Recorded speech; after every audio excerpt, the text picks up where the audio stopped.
I view things as I got time. I got time to be able to grow and mature, and be able to understand the ins and outs of the defenses and be able to get the good insight from the vets in the room. So I look at it as, a plus. And whenever, it's time for me to play. Shedeur Sanders rolled into Browns camp and instantly made the whole practice feel like a recess pickup game. NFL vets suddenly looked like they'd forgotten the playbook and were just trying to keep up. With that being said, I see some balls coming out of Shedeur Sanders at that camp, and I'm like, kind of looks like a guy. Yeah, I'm reading. He can sling it. Read the team. I see him, some of the veterans, how they talk to him, mic'd up, see what he's doing in the community. Yep. Talking about Njoku there? Njoku, Mike Nebb. Yeah, once you see, different little interactions and things like that, I know he has the talent. We'll see. It'll be a competition that usually brings the best out of guys, especially young guys. So I'm interested to see how that quarterback situation. Right after Shedeur Sanders tightened his cleats and the Browns settled in for what they figured was a routine camp day, the whole vibe tilted sideways. No blazing comet, no UFO touching down at midfield, just a swagger-charged quarterback striding in like he'd crashed the wrong league and thought, yeah, I'll stick around and run this show. The Browns had no clue what storm was rolling in. You'd expect an NFL team to do a quick scout, maybe pull up a highlight reel or two, but nope. They greeted Shedeur with a shrug, only to watch him seize the field on snap one and run the whole operation like a seasoned pro. First and foremost, he's been the best quarterback in camp. Now look, Joe Flacco ain't had many opportunities. There was a whole day I saw he didn't throw the ball at all. Here's my theory on the situation. They already know who's starting in the number 2 is. They already know. Joe Flacco and Shedeur Sanders is already locked up. You're missing the boat, people. You're missing the boat. Your boy, Kenny Pickett and Dylan Gabriel, they're fighting. Shedeur didn't merely clock in, he hijacked the session. One moment he's loosening his arm, the next he's roasting veteran QBs like faded names on busted draft boards. Defensive coordinators everywhere had the same gut punch reaction.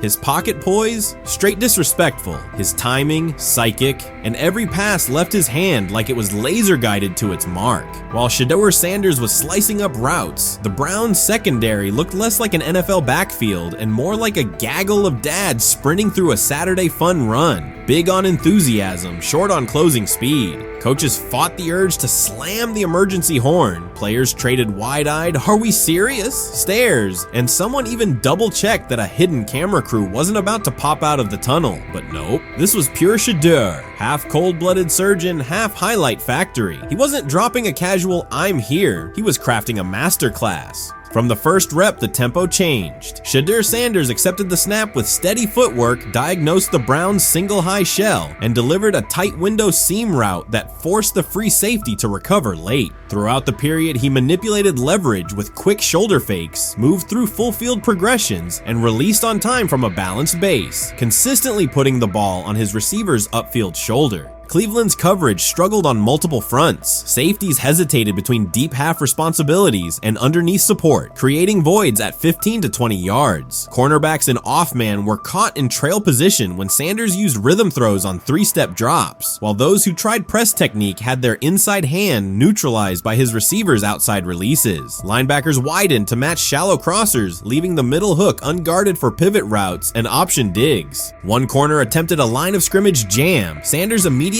adjusted the route to a back shoulder fade, releasing the ball before the break and rendering the press ineffective. Over the session, he showcased pocket discipline, reclimbing to maintain throwing lanes rather than drifting, and finished with a series of anticipatory throws against cover 2 cloud, fitting vertical outs between the flat and deep half defenders. Sanders' combination of rapid post-snap processing, precise ball placement, and pocket efficiency exposed coverage mismatches at every level and highlighted communication gaps in the Browns secondary. By mid-session, the Browns defensive staff clearly recognized their calls were outmatched. Every adjustment, a roll to cover 6, a simulated pressure, a late rotate to 2 high, was neutralized once Shedeur Sanders confirmed the post-snap picture. Routes that had taken weeks to script were beaten by timing and location. Comeback set at 12 yards broke open before the corner's transition. Slot seam-outs dotted the void between the flat and deep half defender, and boundary receivers beat press with quick hand techniques, receiving distributing the ball before the trail man could recover. Sanders' command was methodical. He used cadence to freeze plug blitzes, re-ID'd the mic when linebackers sugared the A-gaps, and maintained a firm base so he could reset and fire without resetting his feet. His receivers benefited from that rhythm. Top of the stem, eyes back. Ball delivered on their upfield shoulder, allowing immediate transition to YAC. The Browns front tried a late stunt to compress the pocket. Sanders climbed 2 steps, re-spotted the shallow crosser, and delivered in stride, turning a potential sack into a 20-yard gain. What stood out most was how little ramp-up Sanders needed. From his first series, he processed full field concepts at tempo, cycling through progression reads without hitching. The poise under interior pressure, consistency in ball placement, and ability to manipulate zone defenders left the Browns' coordinated disguise packages ineffective and forced them into static coverage by the end of the period. In short, Sanders' efficient mechanics, rapid processing, and anticipatory accuracy rendered Cleveland's defensive game plan ineffective at every level, from pre-snap disguise to post-snap spacing. Imagine there's many people that think Dylan Gabriel's a better quarterback than Shedeur Sanders. I don't care where they were drafted.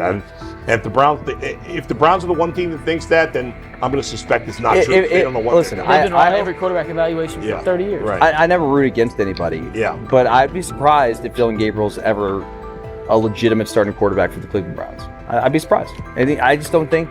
Well, then it is a wasted pick because you took him in the top 100. Yeah, but potentially. Yeah. May get away with it because of Shedeur. An edge rusher chirped at Shedeur Sanders between snaps, hoping to shake his rhythm. On the very next play, Sanders answered with a 30-yard laser, a deep dig from the boundary side that split the single high safety and the trailing corner. He hit the top of a 5-step drop, kept a firm base, and delivered on time to the receiver's outside shoulder, turning what should have been a routine rep into a sudden change explosive. From that moment on, every coverage wrinkle the Browns tried, rotating from cover 3 to quarter half, flashing a Tampa 2 shell, mugging both A-gaps, was met with a precise counter. When corners pressed, Sanders adjusted the route to a back shoulder fade. When safeties widened, he checked to a glance post. When linebackers bailed, he found the running back on a delayed option out of the backfield. Even late simulated pressures couldn't move him off his spot. He simply climbed, reset his feet, and fired. As Cleveland's defenders rotated through checks, Sanders manipulated them with cadence and eye discipline. He froze weak side safeties long enough to create intermediate windows, then feathered the ball into those lanes before help could arrive. When the Browns finally dropped 7 and matched every route, Sanders tucked the ball and converted 2 separate 3rd and 6 situations on the ground, reminding everyone that his mobility is as calculated as his arm. By the end of the session, the defensive coordinator's call sheet looked obsolete. Sanders had neutralized blitz looks, exposed spacing issues in zone, and forced the unit into static base coverage just to survive the period. It wasn't a camp drill anymore. It was a clinic on timing, processing speed, and controlled aggression, delivered snap after snap by a quarterback who never needed a warm-up lap to own the field. They never planned on taking him. The problem is, like Ocho Cinco said, you got somebody that has endeared himself to the locker room. And guess what? The difference between him and Tim Tebow, the biggest one, is he can play. He can throw the ball. Tim Tebow running around being an H-back. He can throw the ball. And he's done everything he needs to do. He ain't saying nothing. He ain't rocking the boat. He ain't mad about the reps. He ain't mad about none of that. All the people out there want to see is this, like Tyler said earlier. We want to see what he can do with Jerry Jeudy. That's it. I want to see what he can do with David Njoku. I want to see him with Junkins. I want to see him with the first running backs. If you are cooking, if you are beating down the doors with the 3s and 4s, guess what? You deserve more. From the first team period on, Cleveland's secondary looked a step slow. A deep third safety hesitated on a post-snap rotation, leaving Shedeur Sanders free to climb the pocket and fire a 22-yard out that arrived before the defender could plant and drive. The supporting cast around him, players fighting for roster spots, not Pro Bowl invites, benefited from his command. Sanders used tempo to control the defensive front, altered protections at the line, and located throwing lanes so quickly that one receiver didn't register the catch until he crossed the goal line. As the Browns tried new personnel groups, coverage busts multiplied. Starters slipped out for hamstring stretches while rookies rotated in, only to find the ball arriving on their blind side before they'd completed a midpoint squeeze. On a later 3rd and long, Cleveland finally closed the interior rush lanes, compressing the pocket with 3 defenders. Sanders pivoted through the traffic, stepped into a narrow escape window, and without resetting his shoulders, whipped a no-look pass to the boundary curl for a fresh set of downs. The throw turned a potential sack into an explosive play and left the coaching staff scrambling for answers. The people who are fascinated by Shedeur for whatever reason, whether it's his play, I guess, last year was kind of fun. If you're just like a guy who grew up like loving Deion Sanders and passed that love on down to your kids, I can see why you're like that. The one thing I will give them is you're looking at this quarterback room. If you're a fan of Shedeur and say, why can't he go beat Dylan Gabriel or Joe Flacco or Kenny Pickett? So I do understand that part of it, right? Because why not? Why couldn't he be the Brown starter in October or November? That looks like a quarterback room where everyone will get a chance to start. So the Shedeur Sanders, I want to talk about this. So here's a prime example. Shedeur Sanders, they had 3-day mini camp for the Cleveland Browns. And now Jimmy Haslam actually has some money. The Bengals owners and the Rooneys are near the bottom of the league in net worth. But what the Browns have is what I would call the Buffalo Bills used to have this years ago, pre-Josh Allen. What are Browns veterans saying about Shedeur Sanders behind closed doors? According to internal discussions, the feedback goes beyond casual praise. Several veterans describe his performance as franchise level. Private locker room conversations compare his command of the offense to established starters. And one senior assistant reportedly called him Sunday ready after a single walkthrough. The consensus is that front office staff and coaches have taken serious notice. Inside the Browns facility, informal conversations circulate among players and coaches. These remarks carry significant weight in personnel evaluations and often influence practice rotations. When veterans speak this strongly, the message typically reaches decision makers quickly, especially during roster planning. In short, the internal perception of Sanders is already affecting how the staff views the current quarterback depth chart. Browns vets kind of weigh in on Shedeur Sanders and how he's been since he arrived in Cleveland, in Pound Town. And I think it's very, very important that we discuss it, because it'd be really easy for these vets to, this wasn't like a on-the-record interview. This is just kind of back channels into what the vets are saying, the rumors, but the sources telling us. And we have a couple quotes, but Shedeur Sanders, Cleveland Browns, it seems like it's going well. And it's almost like you don't want to talk about it. At the center of the growing internal buzz is Shedeur Sanders, the rookie who entered Berea with late-round expectations but is being discussed privately as a potential long-term starter. This is not a routine camp tale about an extra arm taking practice snaps. Sanders has seasoned teammates, players with playoff mileage, quietly reassessing his ceiling. Observers who overlook these conversations risk missing one of Cleveland's most deliberate personnel moves in years. Sanders is not on the roster because of his surname. The Browns reviewed their quarterback depth, weighed costs, and chose a controlled, development-oriented option they believe can stabilize the position. His presence is already changing practice dynamics. Veterans notice his pocket awareness, adjust routes to his timing, and acknowledge that he processes coverage at an advanced level for a first-year player. Leadership patterns in the huddle feel different. Sanders delivers with precision and composure that challenge defenders to reevaluate their calls. The strategic upside is clear. A 4-year rookie contract offers cap flexibility while other franchises cycle through expensive stopgaps. Coaches and front office staff view Sanders as a calculated investment, not a publicity experiment. Outside chatter still focuses on Joe Flacco's age or Kenny Pickett's development. Inside the facility, however, veterans pause film sessions to dissect Sanders' ball placement and progression speed. Position coaches highlight clips where he works through reads decisively and delivers on time, traits rarely attributed to rookies. Sanders' confidence is measured rather than theatrical. He moves as though the NFL tempo is familiar, and that calm spreads across the roster. Experienced defenders are rechecking the depth chart and asking if the quarterback competition is tighter than publicly acknowledged. Great kid, and whether it's a following that he's earned, I mean, that's something that he's done a great job of interacting with fans, and but he is a great kid. You guys will get to know him more. He's working like crazy, just like all the guys.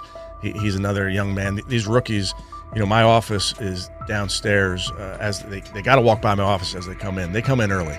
And Shedeur, just like all those guys, he's in there early. He's getting his work done. He has not yet secured the starting job. Evaluations so far come only from brief practice periods, no comeback drives, no national headlines, just steady execution in shorts and helmets. In a league that celebrates splashy debuts, Shedeur Sanders is earning trust rep by rep. Veterans typically withhold judgment until late in camp, yet several are already studying his footwork and timing, which suggests genuine respect. Inside the building, coaches sense that the Browns may have finally found a stabilizing presence at quarterback. Cleveland's recent history underscores why this matters. The team has started 9 quarterbacks over the past 2 seasons, an indicator of instability rather than depth. Sanders arrives with composure, arm strength, and a well-known surname, so any sign of readiness is magnified. Financial context also plays a role. The Browns are allocating a significant portion of the salary cap to Deshaun Watson, whose performance has not matched that investment. To manage costs, the front office signed 4 additional quarterbacks on low-impact contracts. Together, they account for far less than Watson's annual cap figure. If Sanders continues on his current trajectory, that structure could give Cleveland both competitive clarity and much-needed financial flexibility.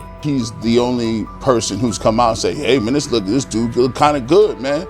Let me tell you what I heard. A lot of people reaching out to players in the locker room and stuff. To me, I think this is it's a red herring. Like, I'm supposed to suspend myself to disbelief that he was going to look bad. I've never expected him to look bad to start with. The 5th round quarterback stuff, that's involving perceptions, pre-draft analysis, and other teams. Cleveland's veterans have endured every kind of quarterback turmoil: poor reads, major injuries, shaken confidence, and sideline disputes. When a young quarterback like Shedeur Sanders steps in and appears composed rather than overwhelmed, people notice. The attention comes not just from coaches and reporters, but from the linemen and defensive leaders who have watched previous backups struggle. They are not exchanging doubts, they are sharing nods of approval. Sanders demonstrates instinctive pocket awareness, reliable accuracy, and steady poise, qualities that quickly circulate through team conversations. After years of instability under center, the Browns need someone who can remain calm and effective deep into the season. Although expectations have fallen over time, genuine interest is growing. Praise is coming from teammates who rarely commend anyone unless his performance demands it. They have never loathed college football itself. They have resisted the people determined to reshape it. When Deion Sanders, black, direct, unapologetic, walks into a room of power brokers and speaks with authority instead of deference, critics recoil. During his playing days, they complained about celebrations and gold chains. Now that he is a head coach, mentor, and father, they label him something more polite, but just as dismissive: a problem.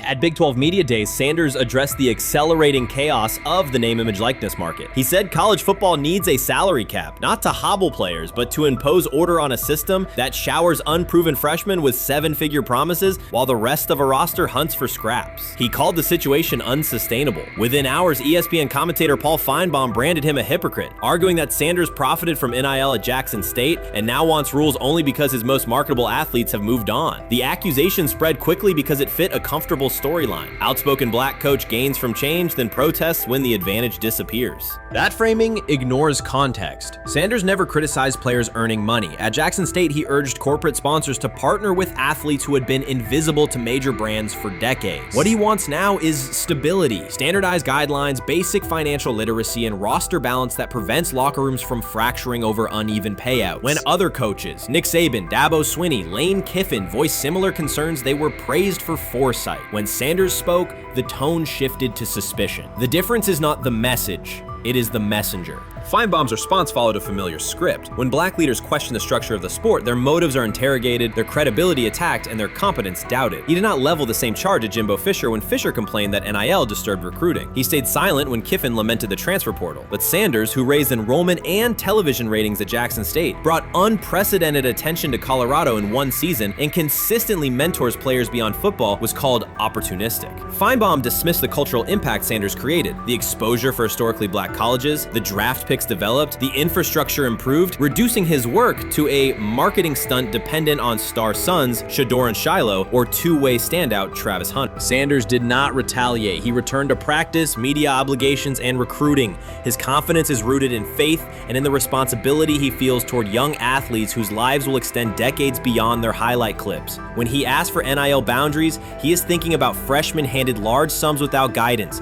families unprepared for sudden wealth, and programs that abandon kids once production stalls. He has watched that cycle from the inside. He wants protections, not restrictions. Critics predicted Colorado would fade once Shedeur and Hunter leave. Instead, Sanders signed blue-chip quarterback G.J. Lewis and a wave of transfers eager to join a program that values personal growth as much as on-field wins. Recruits see a coach who challenges the status quo, who places black culture at the program's center without apology, and who will remain visible when social media buzz cools. They recognize that Sanders does not chase attention. Attention follows his results. Media outlets reduced the upcoming Buffaloes season to a win total prop. 6 victories, give or take. Sanders is playing a longer game. He wants to show young athletes, especially black athletes, that they can lead authentically, speak with conviction, and refuse to shrink for access. Success measured only by the scoreboard misses the point. If Sanders builds men who graduate with financial literacy, self-confidence, and community awareness, he will consider the mission successful,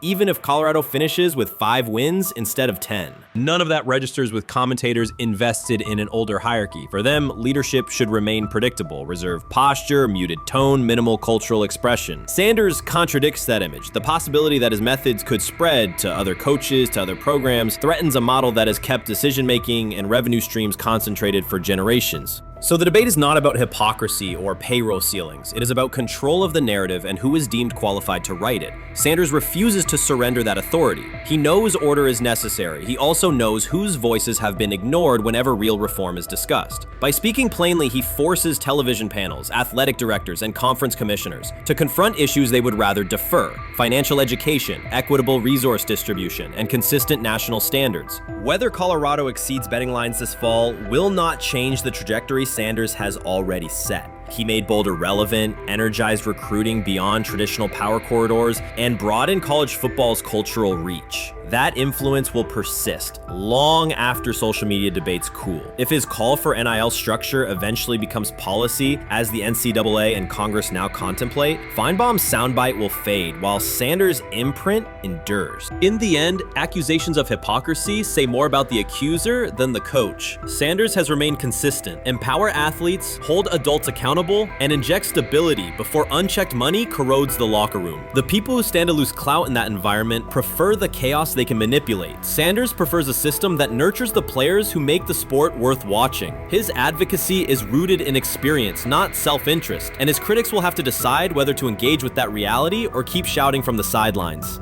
Shedeur Sanders did not treat day 4 of Browns training camp as anything other than work. He completed 8 of 11 passes with 3 touchdowns, operating with control and accuracy throughout the red zone periods. The throws were varied: a well-placed ball to rookie Luke Floria that led him across the goal line in stride, a firm throw to Cade McDonald over middle after a quick read, and a tight window completion to Deontay Johnson at the back of the end zone with 2 defenders closing. The sequence showed timing, poise, and placement under pressure. While national attention centered on Joe Flacco's underneath completions and Kenny Pickett's option and rollout periods, Sanders produced scoring plays on schedule. The performance was not the product of broken coverages or end-of-period reps. It came within structured work, with defenders in position and the offense executing standard progressions. The accuracy rate, 8 completions on 11 attempts, reflected consistent mechanics and decisions. The operation was steady from huddle to snap to finish. Despite that session, the distribution of first-team snaps did not change. Camp logs indicated that Pickett and Dillon Gabriel continued rotating with the starters, while Sanders remained primarily with the second unit. With the first preseason game approaching, that choice drew more attention from observers, who expected productive days to be followed by expanded opportunities. The question surfaced again: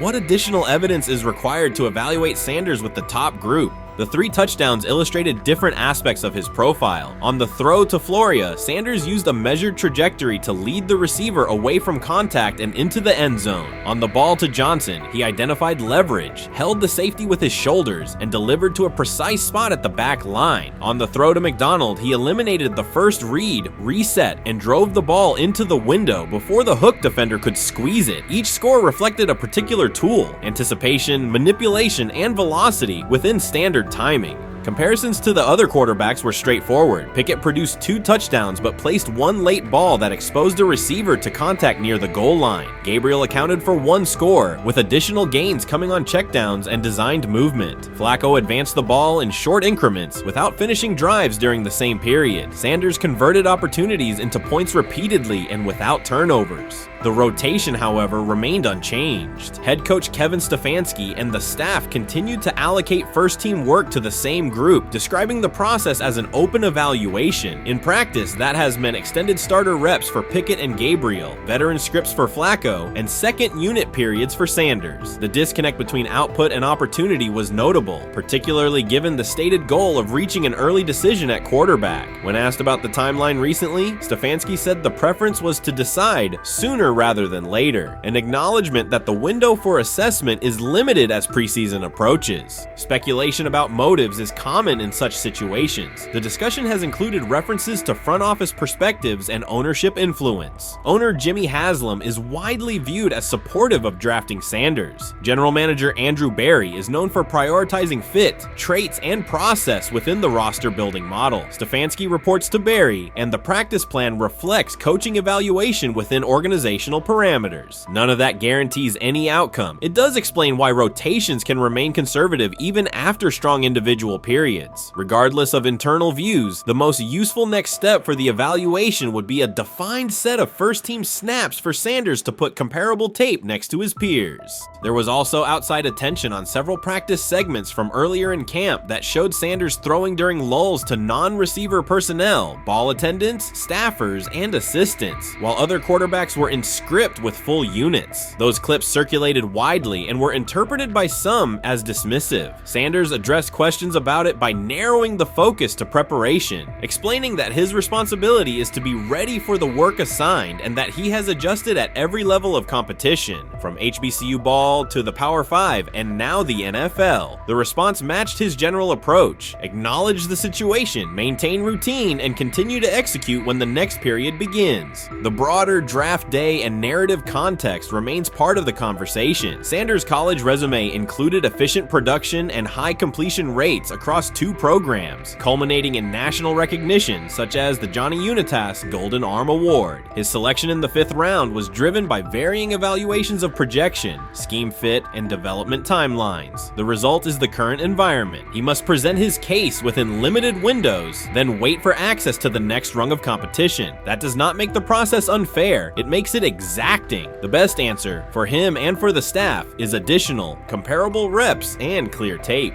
Fan reaction after day 4 was direct. Social accounts and comment threads filled with assessments that centered on performance rather than reputation. Sanders produced 3 touchdowns, avoided negative plays, and showed command in the red zone. Supporters pointed to that tape and asked for opportunities with the starters to verify whether the same rhythm carries over with the top receivers and linemen. The message was not about headlines. It was about the logic of evaluation in a compressed calendar. From an operational standpoint, Sanders' day reflected consistent fundamentals. His base was disciplined, his eyes matched his feet, and his timing aligned with route depths. On the Johnson score, he used a subtle shoulder turn to hold the safety before resetting and throwing to the back line. On the McDonald throw, the ball was out on the second hitch, arriving before the defenders could converge. On the Floria play, the arc and placement minimized the hit risk and maximized the run-through. Those are portable traits. They translate across units if the timing with receivers is established through reps. The staff's balancing act is real. They must prepare the presumed week 1 starter with sufficient continuity while also giving developmental players enough exposure to judge ceiling and floor. That tension is present in every camp. The cleanest path through it is to carve out defined first-team sequences for each competitor and evaluate the tape against comparable defenses and situations: high red zone, low red zone, 3rd and medium, and 2-minute. Sanders' performance on day 4 strengthened the case for such an allocation.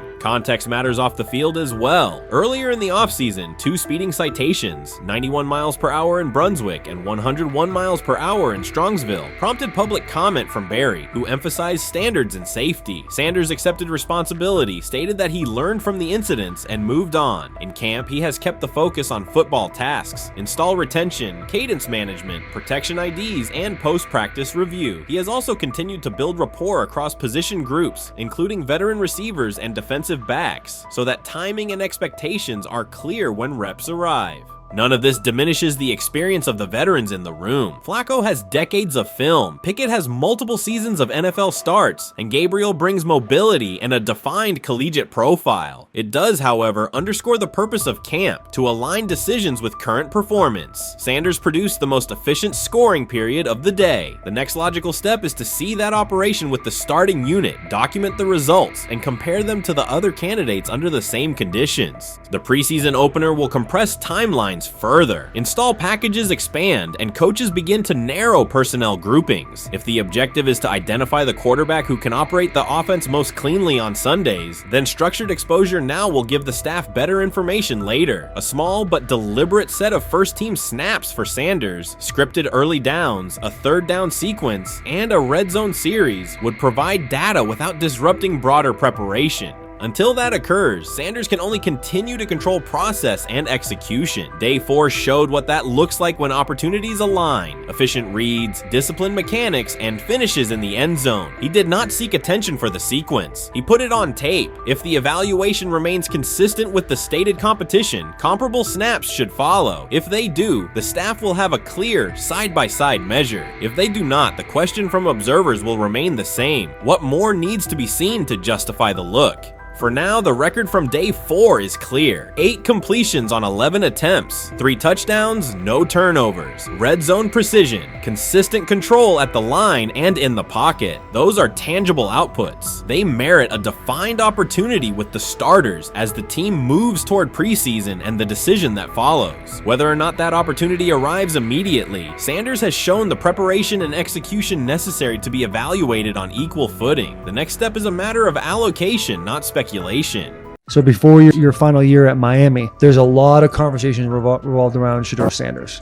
Obviously, I'm assuming you guys have a great relationship. Some of the clips you've seen and stuff like that. What is it like for you to have like this rivalry with Shedeur? I don't have a rivalry with him. That's my boy. So at the end of the day, this whole process, we thought me and him were going to be 1 and 2 the whole time. Whether he's 1, I'm 2, whether I'm 1, he's 2. And so that's just always been, our mindset. It didn't go that way. I thought he was one of the better quarterbacks in the draft as well, even throughout college. A lot of stuff out there on him ain't really, the truth, just because they spin it different ways. Like they spin stuff about me different ways. But I mean, when he gets his chance, become a starter, I know he's gonna make the most of it. And I'm ready to get back to work with him, after the season, talk some more stuff to him. Cam Ward directly challenged the uneven standards applied to Shedeur Sanders, calling them inconsistent and unfair. By insisting that performance, not politics, guide evaluation, he shifted the discussion from one player to a league-wide problem. Sanders' treatment now serves as a test of how the NFL supports and evaluates emerging quarterbacks.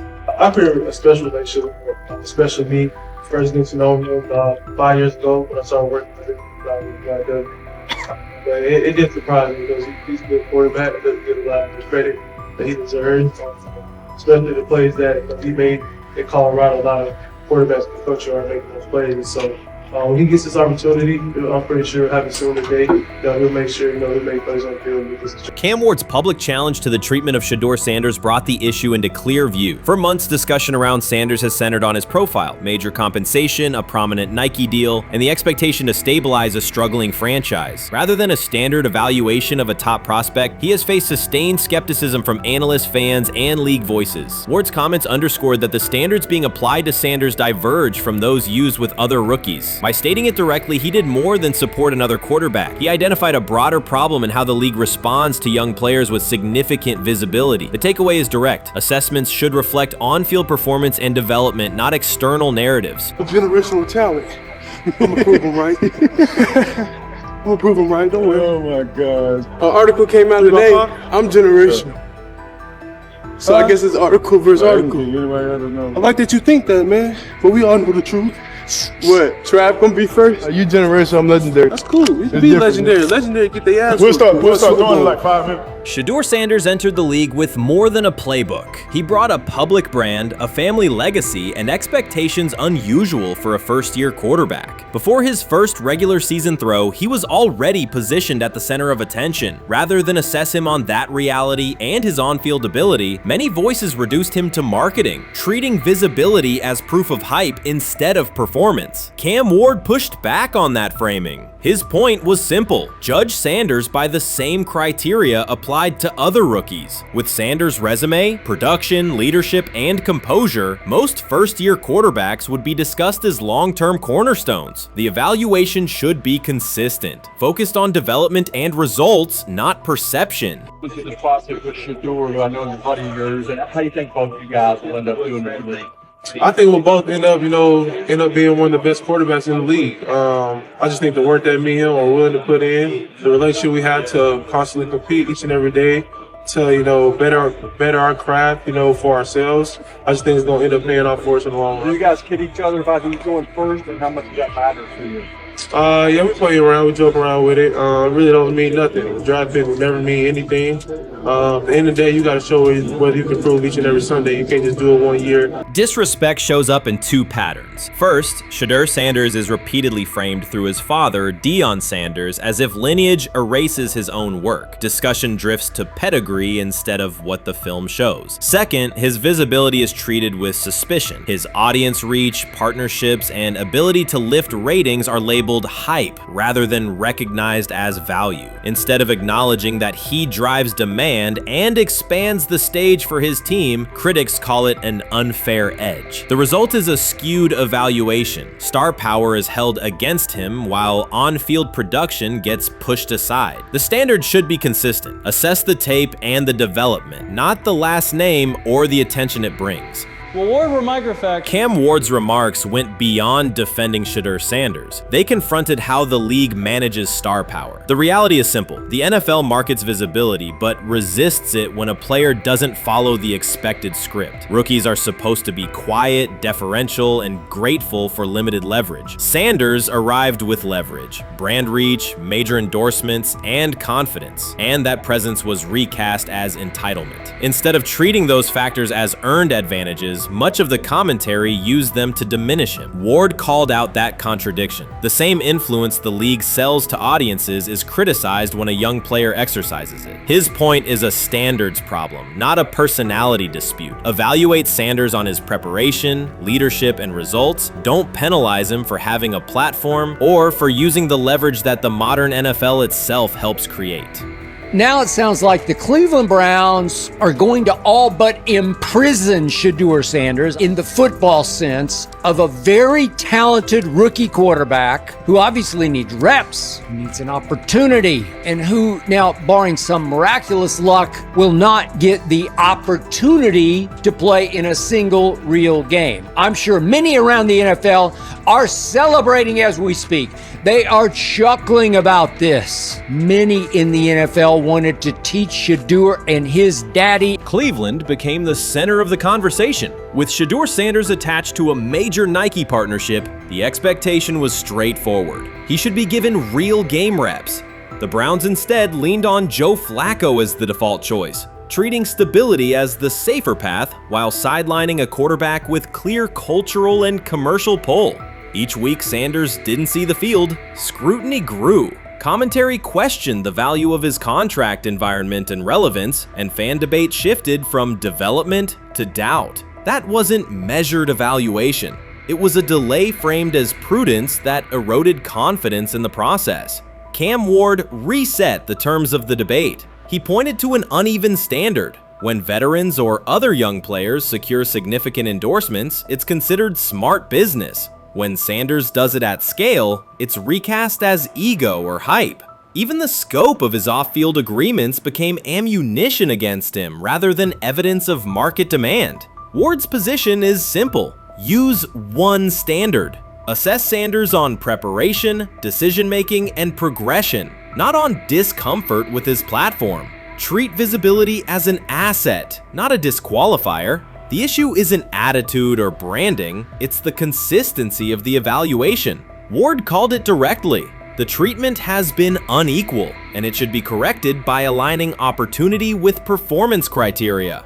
Fans need to recognize there's not a team in the league he'd start for. Not one. That's not ridiculous. That's not unfair. That's not a vast conspiracy.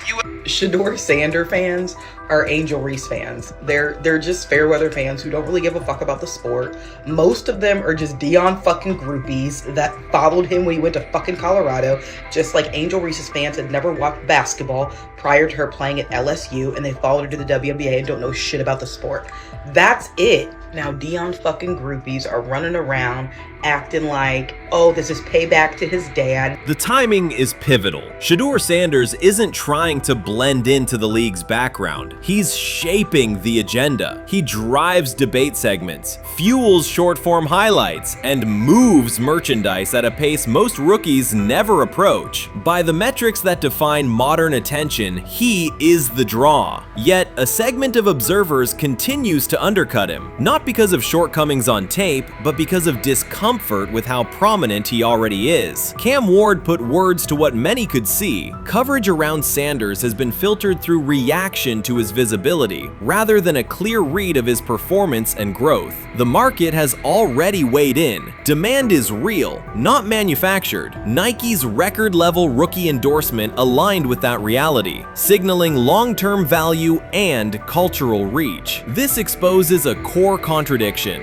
The NFL depends on star power to sell tickets, fill stadiums, and boost ratings, but it resists stars who set terms on their own. Visibility is celebrated until a player exercises it. The fix is straightforward. Apply one standard. Evaluate Sanders on preparation, decision-making, and results, and treat his platform as the asset it is. If the league benefits from his presence, its evaluation practices should reflect that same reality, consistently and without penalty for scale. Shedeur Sanders does not depend on league promotion. He established his platform before the NFL and continues to expand it on his own terms. That autonomy challenges the status quo. Cam Ward's support was more than a defense of a teammate. It was a warning that if the league holds to outdated expectations, it risks falling behind the very players who drive audience attention and revenue. Claims that Sanders lacks real popularity ignore measurable facts. A large, active following, consistent merchandise demand, and sustained coverage across major outlets. Doubts about his standing as a quarterback overlook his college production and growth indicators. The pattern is familiar. Efforts to minimize him increase his reach. Each skeptical headline widens the spotlight, and each dismissive take creates more engagement. You cannot reduce a player built for visibility by arguing he should be less visible. The practical outcome is the opposite. Scrutiny becomes signal. Sanders is not merely enduring criticism, he is turning it into momentum, converting attention into leverage on and off the field. Honestly, guys notice it more when you're out winning games, right? If Cleveland starts off in a bad start, they're not doing well, and all of a sudden Shedeur or Dillon Gabriel are doing well in 7-on-7, they're throwing dimes, and practice drills, the number one defense can't stop them. People take notice of that, and the more that the players see it, they're gonna then the comments start happening over the lunch table. They start happening throughout the building, and that's when the pressure really will get severe. The Cleveland Browns were focused on resolving their quarterback situation until Jason Kelce made pointed comments that triggered a strong reaction from ownership. The response inside the organization was immediate and intense. What exactly did Kelce say that has the dog pound on edge and the front office under pressure? We've seen that miserable game by the Cleveland Browns. So they throw Joe Flacco in there, and I like Joe Flacco. He did good, but they gave him the resource of all the first-team guys. Then they throw Dillon Gabriel in there with first teams and second teams. So Dillon always is getting protected. The same thing again, they gave this scrub max protection on every play.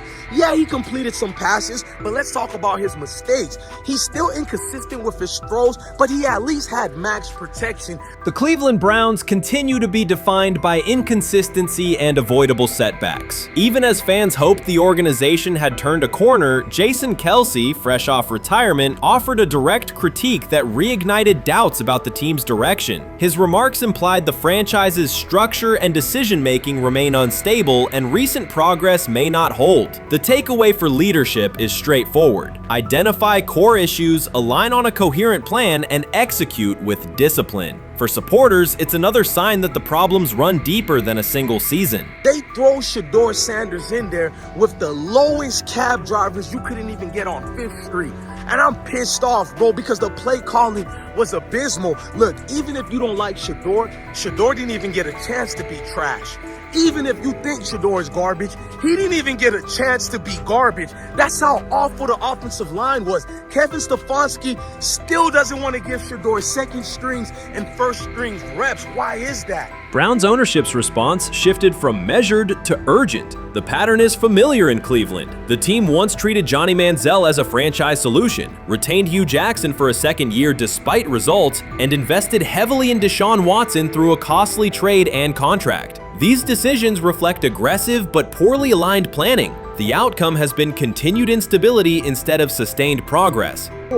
That this was the guy that they wanted to start. He's seasoned, he's experienced, he still has a big-time arm, even at his age, and they open with the Cincinnati Bengals. They wanted that experienced guy. He was always going to be the guy. They were not going to start Dillon Gabriel or Shedeur Sanders in week 1. Kenny Pickett had a hamstring injury. It makes it easy to go with Joe Flacco. And the question isn't and wasn't going to be who's the starter in Cleveland. The question is, who's going to be the backup in Cleveland? Who's going to be the number 2 quarterback when they open the season against these Bengals? Fans still show up season after season, expecting improvement and bracing for setbacks. The usual pattern has been early optimism followed by a gradual collapse. But last season was different. For a sustained stretch, the Browns looked organized and competitive, resembling a functioning team. Couple days, 3 days until roster cutdowns, how do you feel about that? Do you feel like you belong here on this team?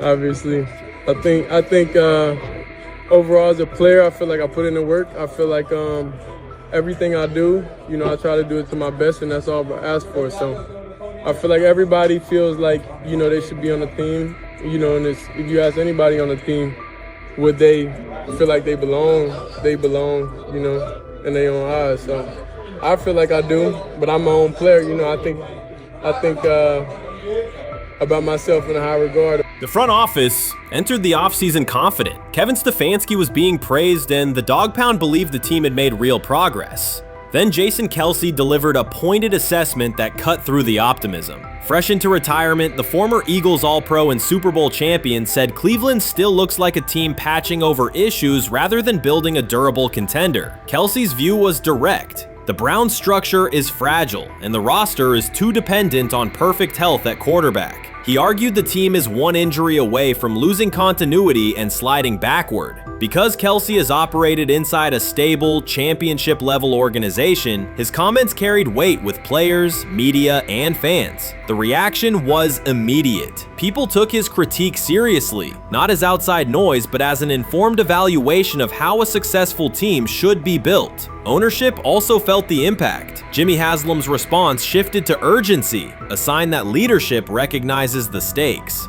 The criticism arrives in the context of prior high-risk decisions, especially the fully guaranteed $230 million commitment tied to Deshaun Watson. Watson has missed time and shown inconsistency when available, and the contract has constrained flexibility. Kelce's remarks highlight why depth, alignment between the front office and coaching staff, and a clear contingency plan at quarterback are non-negotiable. The takeaway is straightforward. Cleveland must convert last season's progress into a stable framework, protect the quarterback, deepen critical positions, and establish a plan that survives injuries and short-term setbacks. Without that, the games that fueled optimism will remain temporary.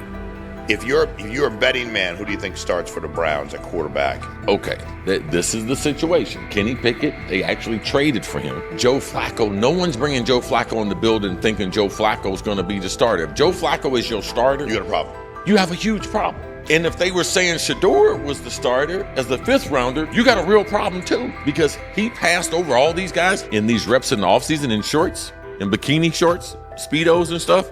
Like, no. That kind of stuff. So I'm not that surprised. When you put down a 3rd round pick on a quarterback, you do believe he has a certain skill set. Jason Kelce stated the obvious. Cleveland committed to a quarterback who hasn't played at an elite level in years, and Joe Flacco's playoff run didn't change the long-term outlook. Ownership appeared more upset that the criticism was public than by the substance of the critique. Many fans agreed. They've seen this pattern before. Rosters age, injuries are inevitable, and when a single contract dominates the cap, one setback at quarterback can undermine the entire season. Kelce's broader point was about structure. The Browns prioritized the high-cost, uncertain starter over depth and contingency. The late-season surge masked issues that remain: limited cap flexibility, thin depth at key positions, and an offense that lacks a credible plan B. Fans recognize how quickly a strong defense can decline with injuries, and how an offense without redundancy stalls. The AFC North raises the stakes. Baltimore with Lamar Jackson sustains a top standard. Cincinnati with Joe Burrow returns to contention when healthy. Pittsburgh rarely slips below .500 under Mike Tomlin and wins with defense and consistency. In that environment, Cleveland can't rely on perfect health or peak form from one player. The path forward is clear. Diversify cap allocation, reinforce the offensive line and receiver depth, carry a legitimate backup plan at quarterback, and install a scheme that functions regardless of who is under center. Given what we saw yesterday with Shedeur Sanders, somebody on the Cleveland Browns is 100% getting fired, probably by the end of this year.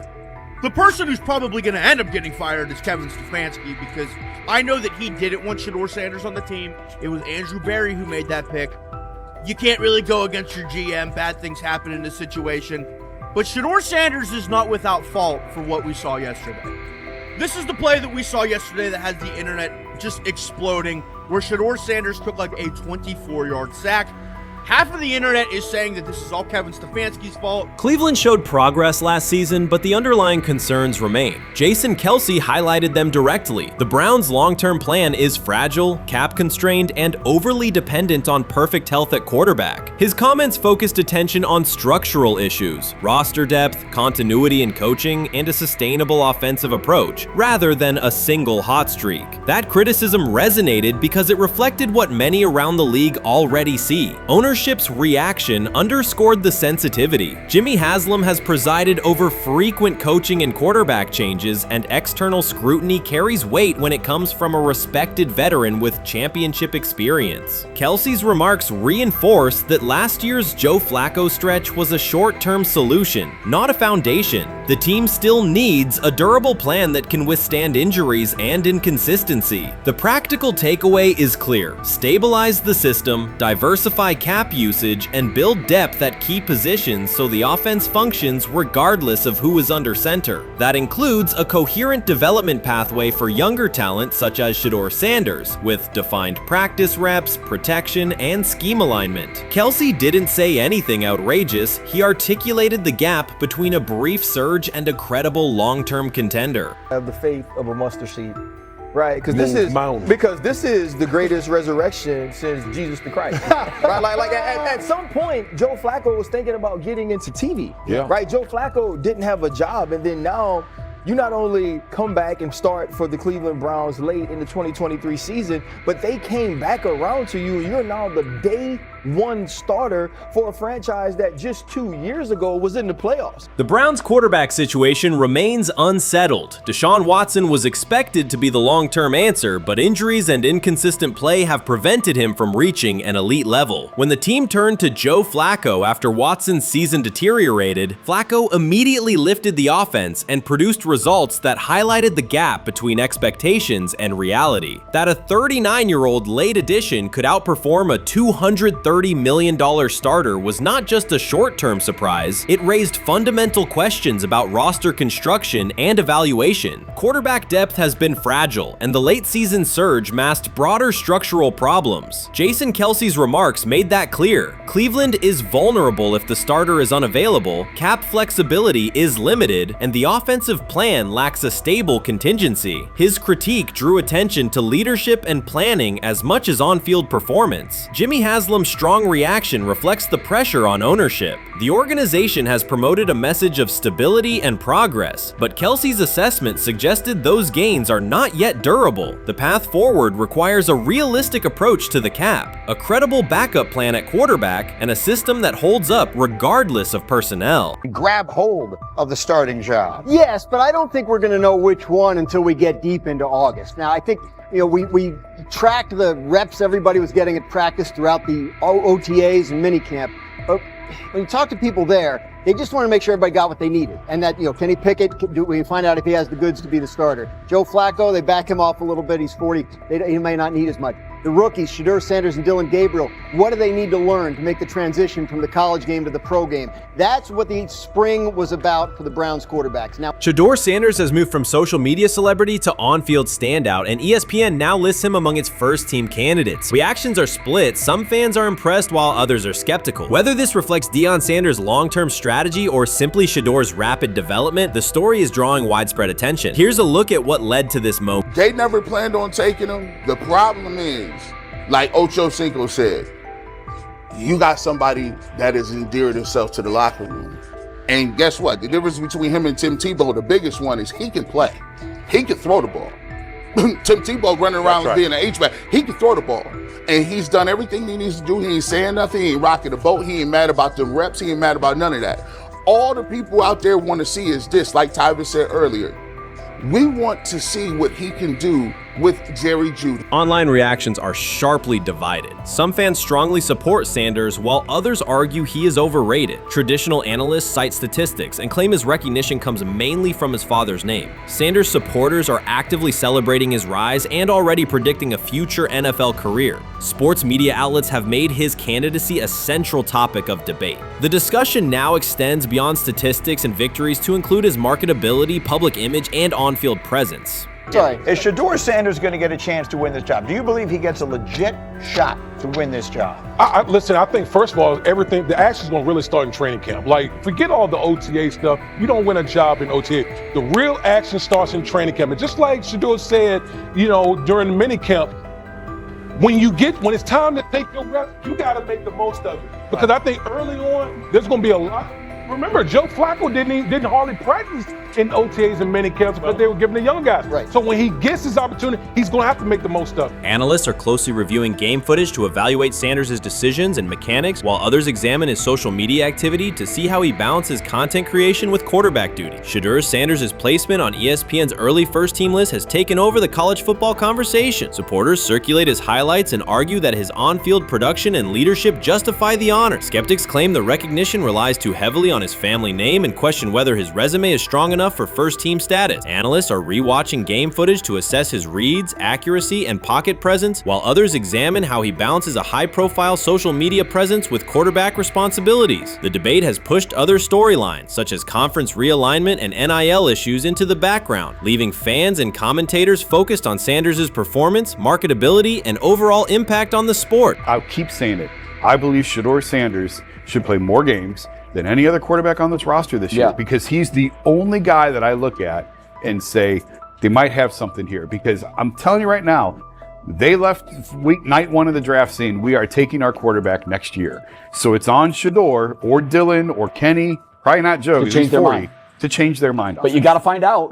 You gotta find out. Opinions differ on whether Sanders is benefiting from his family name or simply showing real progress, but the attention is undeniable. Social media is flooded with edited images elevating him to legendary status. Critics argue the first-team nod is driven by hype and marketability, while supporters point to his flashes of strong arm talent, field vision, and decision-making. Regardless of motive, the announcement has dominated the football news cycle and intensified debate over how much of his rise is performance-based versus media-driven.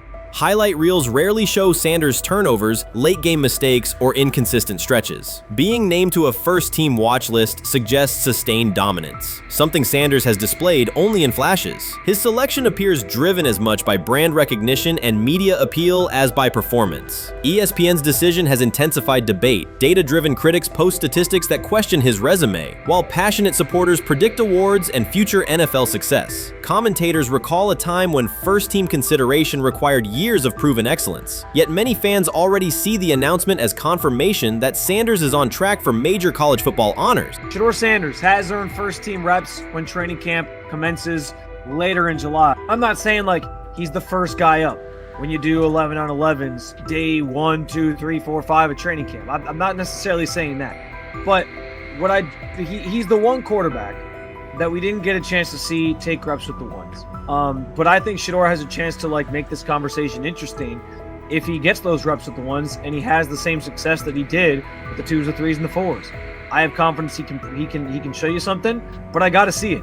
We all got to see it before we can actually judge that. Some believe Deion Sanders is already preparing for an award ceremony, while others are furious, threatening to protest ESPN's credibility over Shedeur's first-team mention. Critics argue that honoring Sanders without a full season of elite play undermines college football standards. Supporters insist his performance and profile justify the recognition. The debate reflects a broader clash between traditional merit-based evaluation and modern brand-driven visibility. In today's landscape, first-team consideration is no longer only about statistics. It also involves marketability and audience engagement. Whether welcomed or rejected, Sanders commands attention and embodies the sport's shift toward both performance and personal brand. When he led college football in completion percentage and he threw almost 40 touchdowns for over 4,000 yards, how tall was he? Because they make it seem like he shrunk all of a sudden, RC. Oh, how lively was his arm? Because all I know is somebody did that. Somebody threw for over 4,000 yards, somebody threw for almost 40 touchdowns, and somebody led college football in completion percentage. Now, I'm trying to figure out, what I try to figure out all the time, Mel,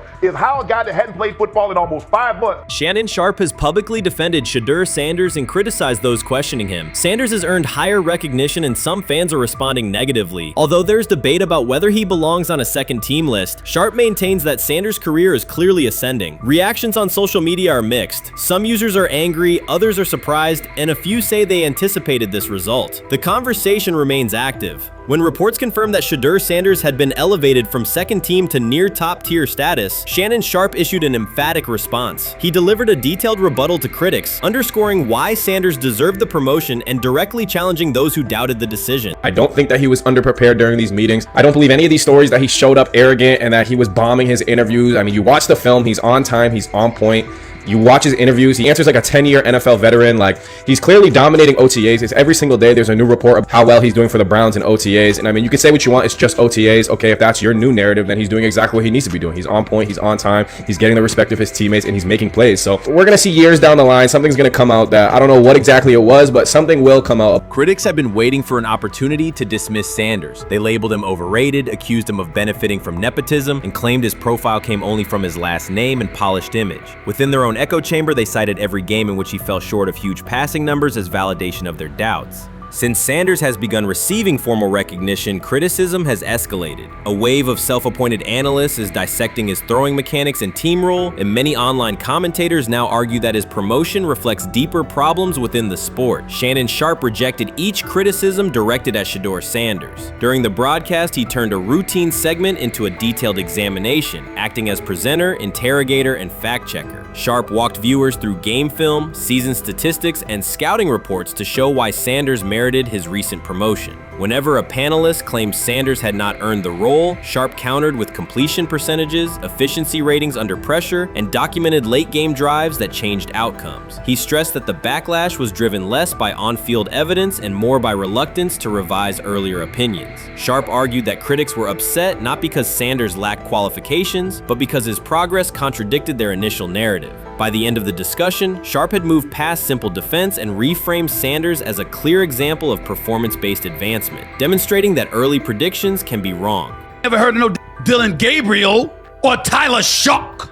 What the hell is that? So how is Shedeur Sanders going behind them? I'll tell you how. Collusion. 4 different times they passed on him. How the hell does that happen? 4 rounds. It doesn't happen to a quarterback. We've never seen anything like this before.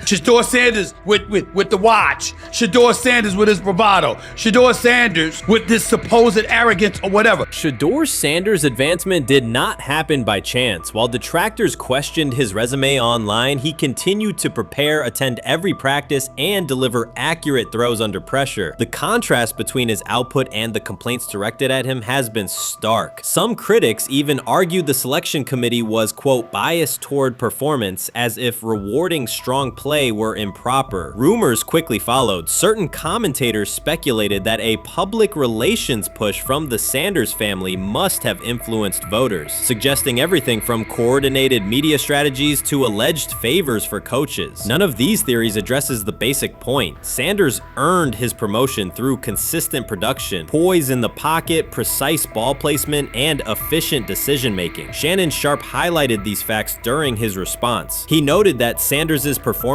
metrics justify the recognition and emphasized that resistance to the move stems more from prior prejudice than from substantive evaluation. For Sharpe, the goal was clear: present the data, challenge unfounded claims, and correct the narrative. The discussion, therefore, became a broader statement about acknowledging merit and abandoning outdated assumptions. Colin Cowherd defend college basketball coaches who have gotten a DUI, come to their defense and say they didn't need to be fired, that they deserve a second chance. But Shedeur Sanders drives 40 miles over the speed limit, gets a one-on-one ticket, and Colin Cowherd comes on his show today and says he's out on Shedeur Sanders. He's seen enough. He can't support him anymore.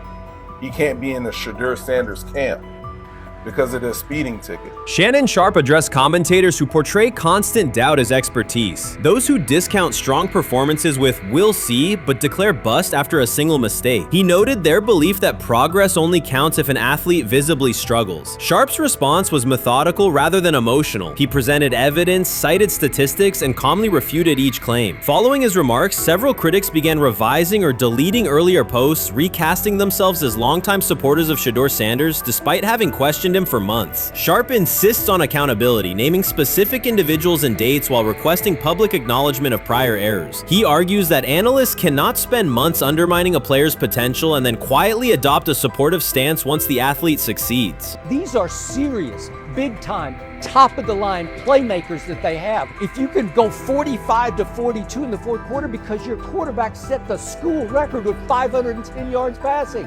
He was flawless. Shedeur is big time. I didn't know for sure, will it translate to the next level of competition?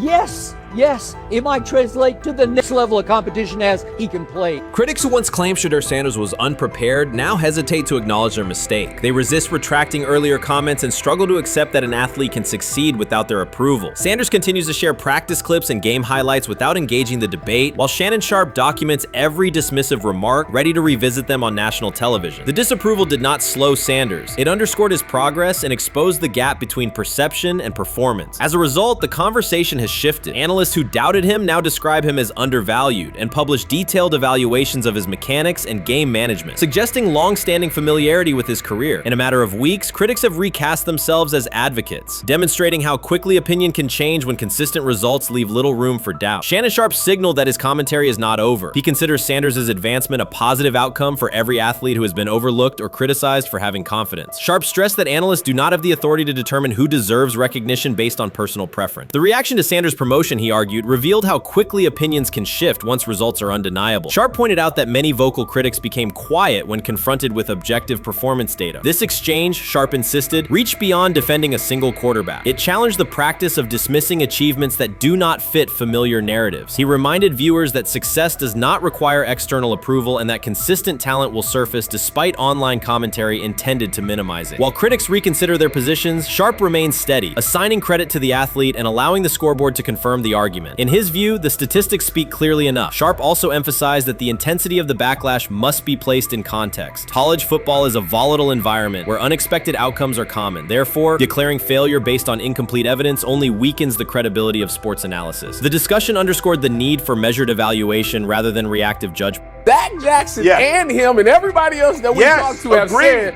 that Shedeur looks good. He looks really good. He looks better. And we got Zach that say Dylan Gabriel ain't even an NFL quarterback.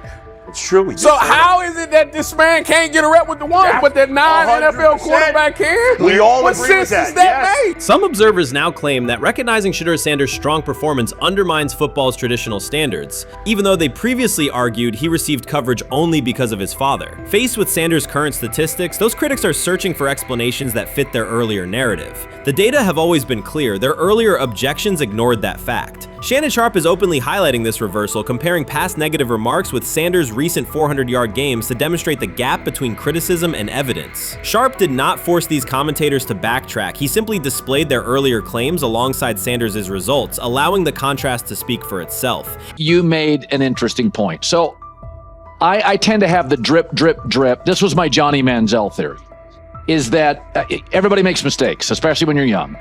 But if I see 2, 3, 4, 5, then you've got a plumbing issue. It's not just you didn't close the faucet. So there's about 6 pieces of video in college where Shedeur was a little bit of a brat, whatever. Then there's the legendary cringy draft room. Didn't love that as a B prospect. Then there's back-to-back speeding tickets, both over 90, and a missed arraignment. The NFL is navigating unexpected headlines after a former Browns coach publicly defended Shedeur Sanders in response to reports of multiple speeding tickets. The coach's statement has sparked extensive online debate. Supporters welcome the show of loyalty, while critics question the motive. Sanders now finds himself at the center of an unforeseen controversy, and observers want to know why a Cleveland coach is standing so firmly in his corner. The story is developing rapidly and continues to draw intense attention. When it came out that he got a speeding ticket, I said it's not really that big a deal. I feel very differently about it now. Over 40 miles an hour over the speed limit, less than 2 weeks after you just got a ticket.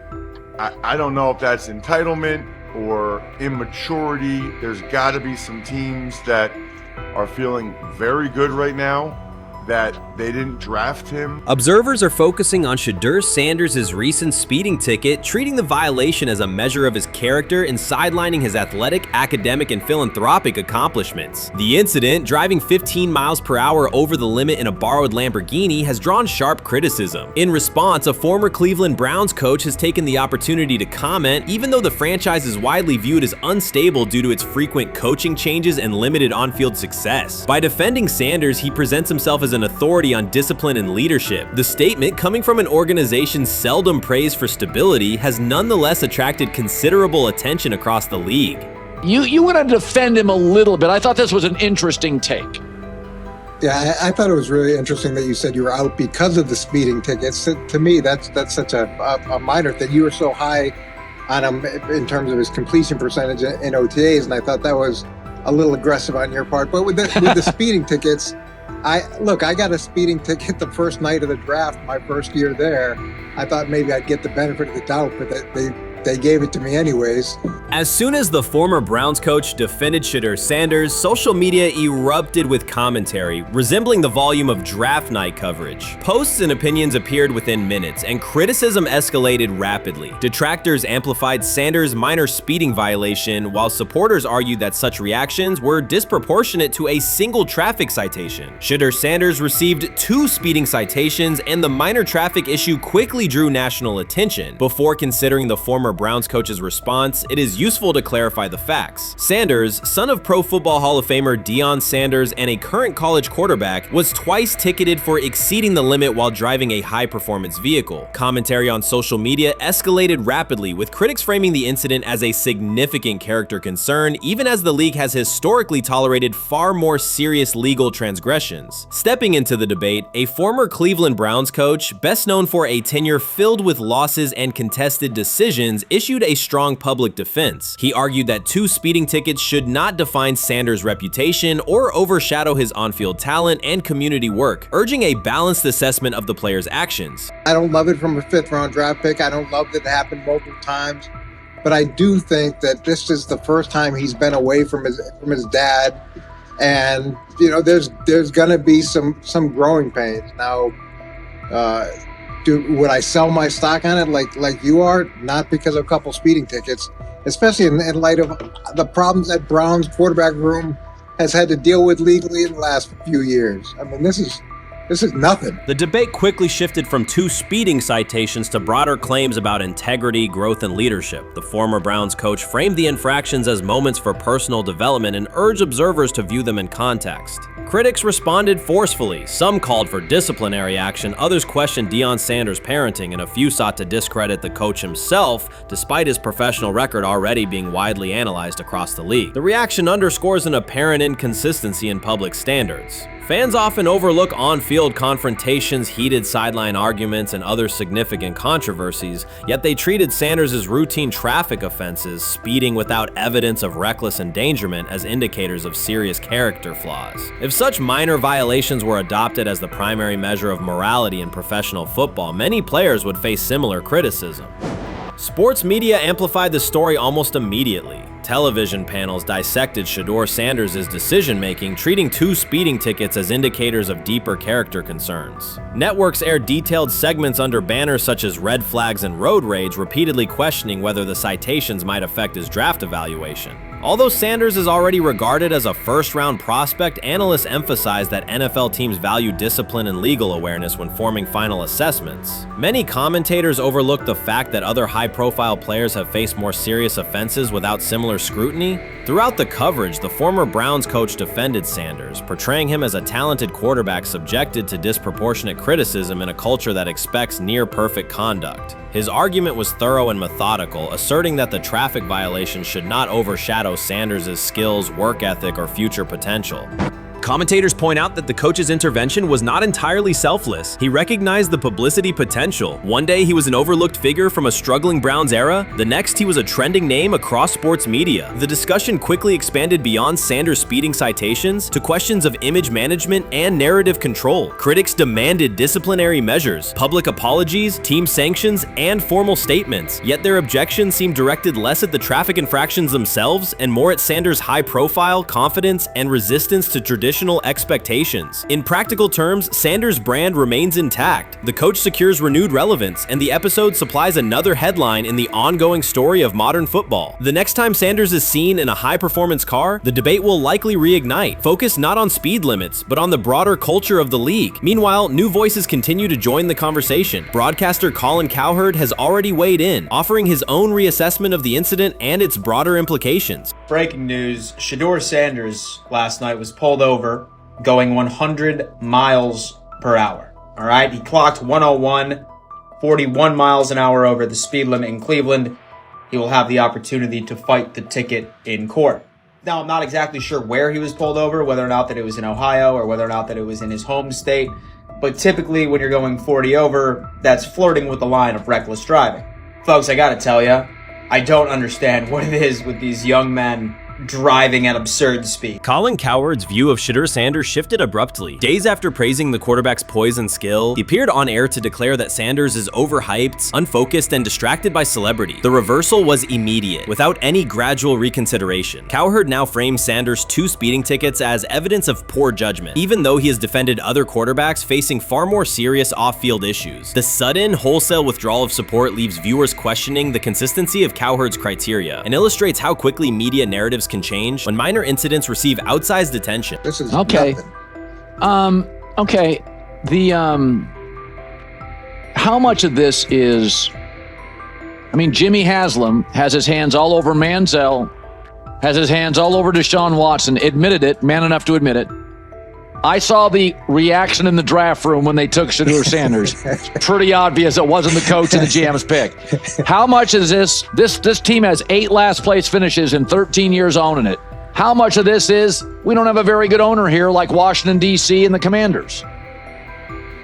Yeah, I didn't love the owner stepping in and saying, you got to take this guy in the 5th round.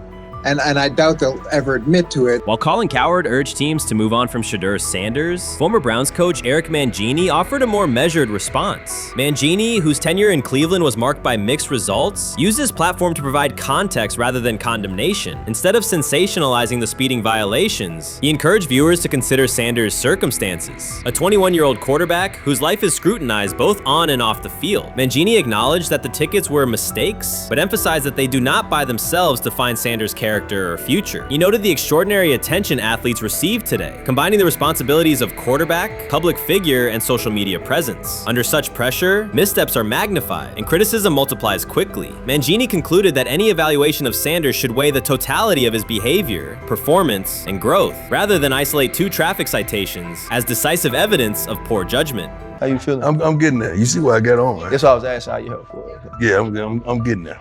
See? Brian, what did they have to do? I had blood clots. Okay. And they amputated, you know. But I work with it. Man. Yeah, I'm amputated. So I get that work done a couple times a day. Keep the blood circulating, blood flowing, but it's a new normal. And the best thing about here, we have a whole medical team on the 2nd floor. Right. We have a whole medical floor, which is great. Deion Sanders is shaken, this time not by a hit on the field. In a sudden turn, Ryan Clark has uncovered a serious plot affecting Shedeur Sanders' NFL draft status, and the disclosure is reverberating across the sports community. What once looked like a simple scheduling delay may actually be a calculated effort to undermine Deion's son. The facts suggest intentional sabotage, a breach of trust, and repercussions that could be far-reaching. This is no routine football headline. It is personal, and Coach Prime did not see it coming.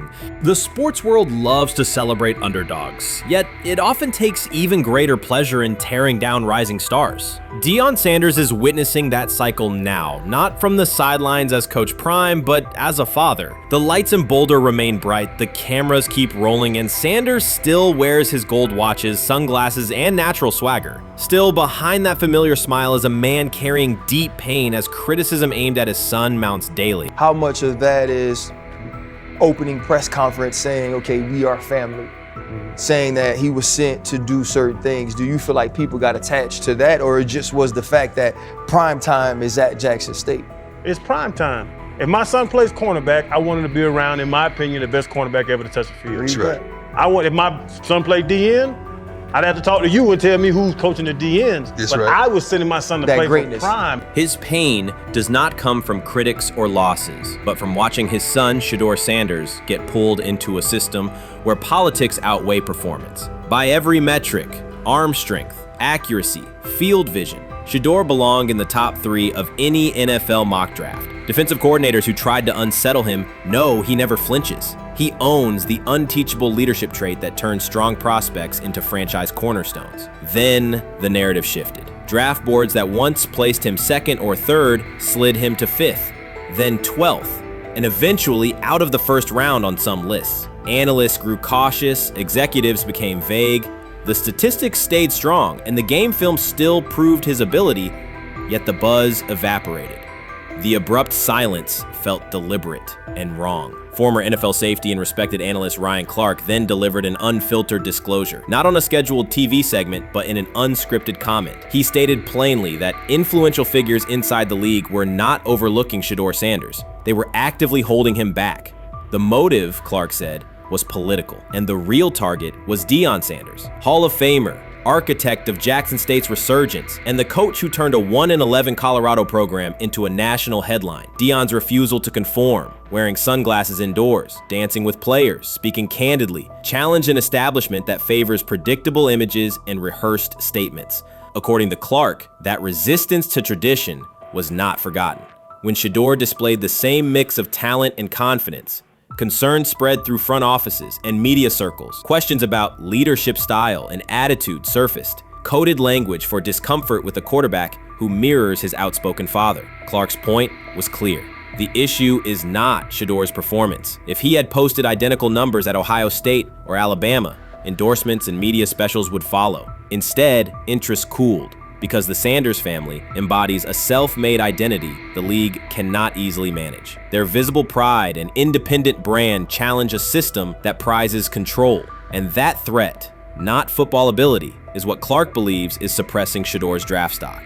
Many observers declared Deion Sanders was finished. They argued that his public style attracted unnecessary attention, that his health had deteriorated too far, and that his coaching career was approaching an abrupt conclusion. They misread his resolve. When speculation intensified, Sanders did not schedule a press conference or issue a formal statement. Instead, he released a short video recorded at his Texas home, walking alongside recording artist Lil Wayne. The footage established two facts. Although Sanders still walks with a limp, he remains active, and he intends to return to the sideline. Reports from USA Today and ESPN confirm that Sanders had temporarily left Colorado to recover from a significant, undisclosed medical condition. He lost 14 pounds and missed several summer practices, leading to widespread debate about his future. Unofficial sources suggested complications related to previous blood clot issues, but no official diagnosis was provided. Throughout Sanders' absence, numerous media outlets framed his situation in crisis language, frequently questioning whether he would coach again. By comparison, when coaches such as Lincoln Riley paused their duties for health or family reasons, coverage emphasized understanding and patience, an imbalance that reflects a common difference in how high-profile black coaches are treated. Sanders' silence was not a retreat, it was a period of recovery. During rehabilitation, he relied on family, faith, and trusted colleagues, yet stayed connected to his program through brief online updates. The video with Lil Wayne demonstrated that he retained strong support from influential friends, countering narratives that portrayed him as isolated or on the verge of retirement. The visual evidence showed that his setback is temporary, and that he remains determined to lead Colorado into the forthcoming season. Since accepting the Colorado position, Sanders has dramatically elevated the program's national standing. He first drew national attention to Jackson State and the broader HBCU football landscape, then moved to Boulder and transformed a one-win team into a central storyline in college athletics. His approach, combining hip-hop culture, direct communication, and open expressions of faith, has challenged conventional expectations for head coach behavior. Each step forward has been met with heightened scrutiny. His time at Jackson State was labeled a publicity stunt, his departure for Colorado was framed as abandoning HBCU culture, and his social media presence has been cast as distraction from traditional coaching responsibility. Critics often magnify Sanders' missteps and question his motives, while comparable actions by other coaches receive neutral or sympathetic coverage. Showings of enthusiasm from Brett Favre and disciplinary intensity from Nick Saban are celebrated as competitive passion, yet Sanders' displays of confidence are frequently labeled arrogance. The discrepancy illustrates deeper biases rather than differences in performance. Sanders' success challenges entrenched expectations of how a college football leader should look, speak, and act, especially a black coach who refuses to downplay his identity. During his convalescence, Sanders maintained close communication with his staff and athletes, reinforcing the standards he had established: discipline, accountability, and belief. The program's daily messaging continued to emphasize preparation and resilience, signaling that Sanders' influence persists even when he is away from campus. Athletes echoed his mantras during workouts, confirming that his leadership extends beyond physical presence. Sanders acknowledges the seriousness of his medical challenge, but has refused to let it define him. He has publicly discussed leaning on scripture and prayer, explaining that his purpose as a mentor, father, and coach extends beyond personal adversity. In that context, the video of him walking in the Texas sun was less a strategic media effort than a straightforward demonstration of continued commitment to his team and mission. Colorado still requires Sanders' vision. Prior to his arrival, attendance was low, national media attention was minimal, and recruiting momentum had stalled. Sanders' leadership brought renewed energy, authentic identity, and higher standards of accountability. Players who previously lacked representation in college football leadership found a coach who shares, affirms, and elevates their cultural background. Sanders supplements conventional coaching priorities, scheme, fundamentals, and execution with empowerment initiatives that cultivate self-confidence and authenticity. As preseason camp approaches, Sanders intends to resume full involvement, even if medical recovery remains ongoing. His presence is expected to restore on-site leadership, stabilize the locker room, and direct media coverage toward on-field progress. For Sanders, the objective extends beyond compiling wins. It includes completing a cultural transformation that expands how success and leadership are defined in modern college football. Those who predict his decline overlook the underlying traits, faith, perseverance, and purpose that have supported Sanders throughout his career. Doubts, rumors, and disproportionate scrutiny have followed him from playing days into coaching, and he has consistently responded corrected with results. His current health setback is another obstacle, not a conclusion. The broader initiative he leads, centered on authenticity, opportunity, and high standards, continues. When Sanders returns to the sideline, it will mark the next stage of a movement he has guided from Jackson State to Boulder. The recent period of quiet has been strategic rather than passive. Instead of defending himself in daily briefings, Sanders focused on rehabilitation, remote program oversight, and family support. Each brief social media message reinforced a consistent theme: faith and preparation. He has articulated gratitude for medical professionals and has reiterated that his mission at Colorado is unfinished. His public references to scripture have been direct but measured, aligning with his long-standing practice of integrating faith into leadership. By walking through his ranch with Lil Wayne, Sanders signaled continuity. The clip underscored that influential supporters remain engaged, that Sanders' broader network values his vision, and that he remains capable of navigating physical challenges. The visible limp was not evidence of imminent retirement. Rather, it documented the reality of ongoing recovery and the resilience with which he approaches each obstacle. Colorado's athletic administration and football staff continue to affirm Sanders' program direction. Recruitment communications cite his established record in fostering cultural relevance and national exposure. Prospective athletes respond to a coach who presents a transparent path to development, both on and off the field. Current players refer to Sanders' coaching points with clarity, citing specific drills and expectations that remain unchanged during his absence. These indicators demonstrate that the core structures Sanders implemented are functioning, and that his return will be an amplification, not a restart. Criticism regarding Sanders' public persona often conflates media style with coaching substance. Analysis from opponents suggests that social media engagement dilutes football preparation, yet Sanders' staffs emphasize time management and delegation. Defensive and offensive coordinators handle in-game adjustments, while Sanders directs overall culture, recruitment, and leadership. He has articulated that visibility serves to amplify program accomplishments and enhance player opportunities, not replace strategic football planning. Some commentary has attempted to reframe Sanders' health issue as evidence that his coaching model is unsustainable. The argument ignores the documented health challenges faced by numerous coaches across levels of competition. For example, college coaches recovering from heart procedures or joint replacements have returned to successful seasons after appropriate medical clearance. Sanders' case follows a comparable trajectory. Medical complications require temporary separation, structured rehabilitation is prioritized, and a managed return is planned. Institutional medical protocols at Colorado dictate clearance requirements. Sanders will meet those before resuming full sideline duties. Colorado's players have expressed public confidence in Sanders' eventual return, citing regular virtual check-ins and continued accountability. Several athletes noted that positional meetings included recorded messages from Sanders reinforcing tactical goals and personal discipline. These details confirm that Sanders has remained actively engaged, albeit remotely, and that team culture remains aligned with his principles. Looking ahead, Colorado's schedule will attract national attention, both for on-field competitiveness and the storyline of Sanders' comeback. Analysts will evaluate how quickly he reestablishes day-to-day rhythm and whether his physical limitations influence practice oversight. Internal planning accommodates gradual escalation of responsibilities, with medical staff and strength and conditioning personnel contributing to phase reintegration.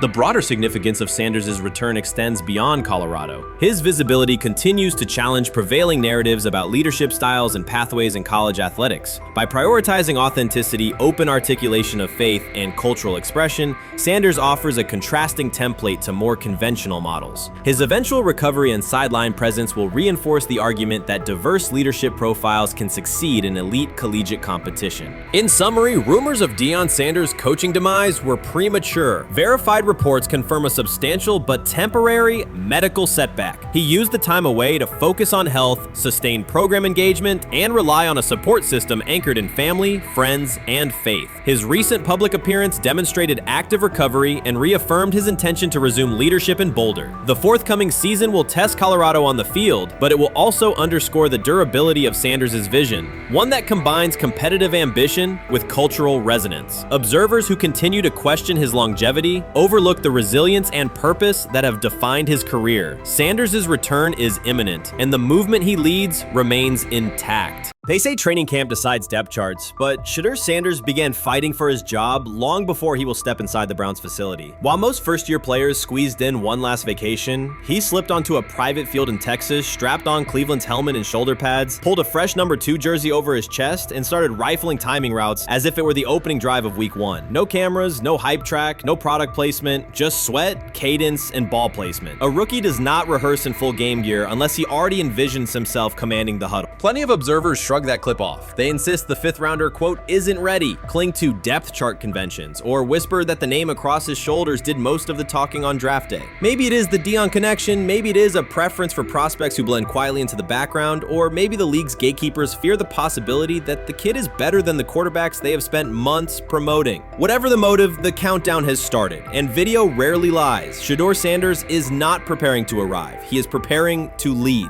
Footage of a 22-year-old quarterback running live reps in July should dominate highlight loops, but it barely registers on national outlets. Why? It ruins the tidy narrative. The easy storyline paints Shedeur as a pampered legacy prospect banking on his father's fame. Yet the tape shows something different. A rookie drenched in afternoon heat, drilling footwork, calling protections, and imagining cover 2 rotation before the first official meeting ever takes place. Elite mental prep looks boring on social feeds. It looks devastating when the season starts. Walk into Cleveland's quarterback room and you step into politics, not simply competition. Joe Flacco, a Super Bowl MVP in decline, carries institutional trust. Kenny Pickett, rescued from Pittsburgh's reset, carries hometown intrigue. Dillon Gabriel, the 3rd-round system fit, carries draft capital the staff must justify. And then there's Shedeur, the lightning rod whose presence alone spotlights every bias in the evaluation process. Coaches frame it neatly. Rookies must wait their turn. The truth is less polite. Practice snaps are currency. Perception is elastic, and early allocations already favor Pickett and Flacco. It is the oldest playbook in the league. Lock vets into the headline roles before pads even crack. Then let repetition shape reality.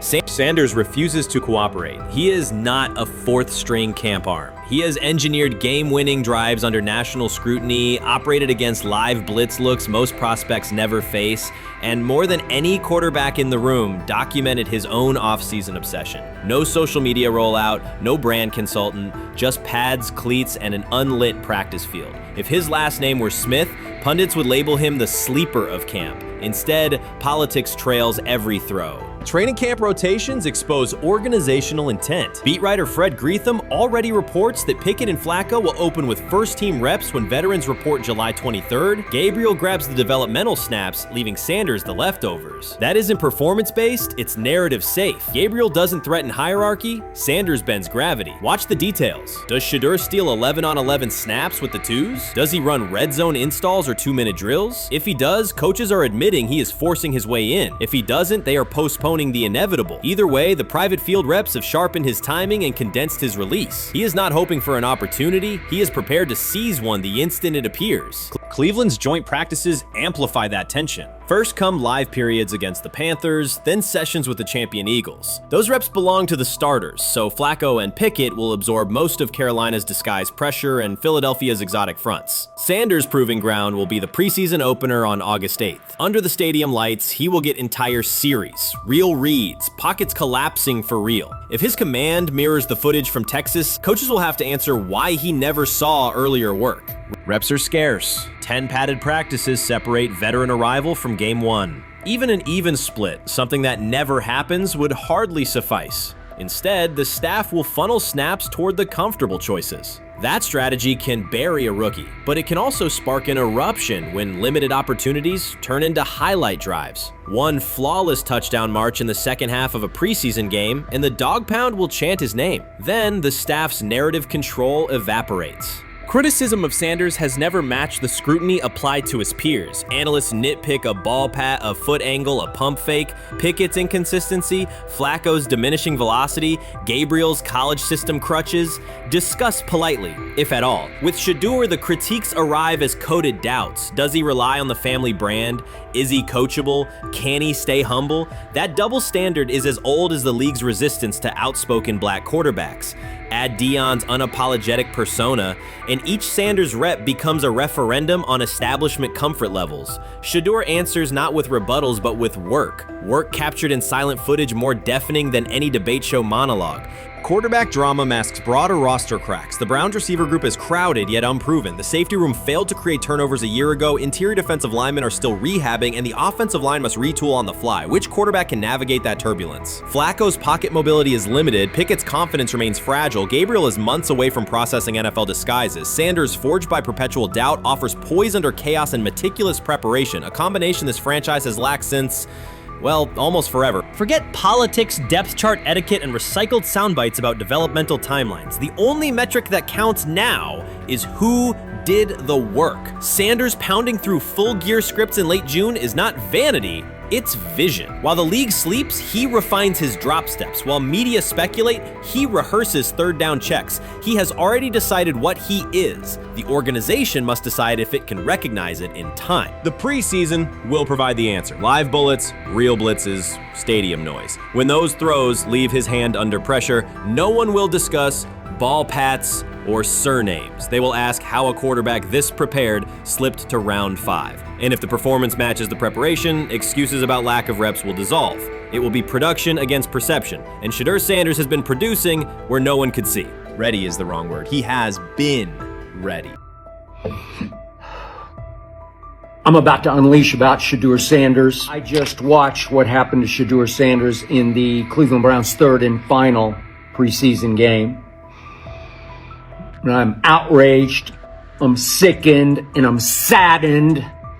By the way, Shedeur continues to be treated in the National Football League now by those sorry-ass Browns and sorry-ass Kevin Stefanski. The Cleveland Browns are once again mishandling a promising quarterback. Skip Bayless criticized the organization for failing to develop Shedeur Sanders and for misusing his skill set. He argued that the team's decisions are undermining Sanders' progress and turning a major investment into a cautionary example. Bayless pointed to inconsistent usage, questionable play calling, and a lack of clear direction as key issues limiting Sanders. He said the Browns need a defined development plan and stronger support if they expect Sanders to succeed. Skip Bayless delivered a direct, critical assessment this week. After seeing Shedeur Sanders in a Browns uniform, he argued that Cleveland is mishandling the quarterback and undermining his development. Bayless said the team's approach shows poor planning and inadequate support around Sanders. He dismissed excuses about strategy and emphasized the need for better coaching, deployment, and protection. In his view, the Browns are setting themselves up for problems before the season begins unless they establish a clear plan for Sanders. Given the team's recent decisions, his reaction is understandable. Cleveland has a history of inconsistent quarterback development. Shedeur Sanders is a premium prospect, the son of a Hall of Famer, a proven college performer, and a widely recognized figure. The organization should prioritize his reps, protection, and a clear development plan, not place him behind Dillon Gabriel as if he were a secondary option. But I'm going to answer this question by saying Shedeur Sanders. And I'm going to tell you why. I think he's being set up to fail. That's right, I'm going to say it. Okay. Here we are on national television, right? There's been 11 practices, if I remember correctly. He's been starting against, he's been playing against the third unit. He's fourth on the depth chart. And then suddenly you throw him into the start line, and he hasn't had any reps for the first team at all. Think about that. So you're just going to throw him to the wolves like that, huh? I mean, you know, if he had first team snaps in practice. Yet here we are. Cleveland has one of the most publicized prospects and is handling him like a depth piece. The broader issue is the franchise's long record of quarterback instability and inconsistent development. That history colors every move they make. When the Browns draft a quarterback, fans don't anticipate a long-term answer. They brace for another reset. Shedeur Sanders should be treated as a priority, not as an afterthought behind Dillon Gabriel. Let's give him a chance. Let's give him a chance with the play calling. You know you have an offensive line that isn't playing that well. So what do? Why not just play the short game so he can get the ball out of his hands very fast to run a competent goddamn offense? Outside of that, Shedeur has to be better in understanding that the offensive line that you're working with right now is not adequate. Why not allow the players that are competing for a job in this instance, Shedeur Sanders, to finish off the 2-minute drill. When Browns fans see another quarterback selected, they brace for another setback. The franchise's recent history, from Johnny Manziel's failed stint to the rocky handling of Baker Mayfield, reflects inconsistent development and short-term decision-making. Against that backdrop, Skip Bayless's reaction to Shedeur Sanders on Cleveland's roster was blunt. He argued the team is already mishandling a premium prospect by treating him as a secondary option instead of a centerpiece for the future. Bayless's position is straightforward. Sanders is not just a name, he brings proven college production, leadership traits, and significant visibility that can strengthen both the offense and the organization's broader profile. Burying him on the depth chart behind Dillon Gabriel signals a lack of a clear development plan and wastes early momentum. Instead, Bayless contends, Cleveland should establish a defined pathway. First-team practice reps, protection and personnel tailored to his strengths, deliberate play calling that accelerates processing, and measured in-game opportunities that build confidence and execution. In his view, the Browns need alignment from the front office to the coaching staff to prioritize Sanders' growth. Continuing to treat him like a depth piece risks repeating the same cycle that has undermined previous quarterbacks. Committing to a coherent plan gives Sanders and the franchise a realistic chance to convert potential into sustained performance.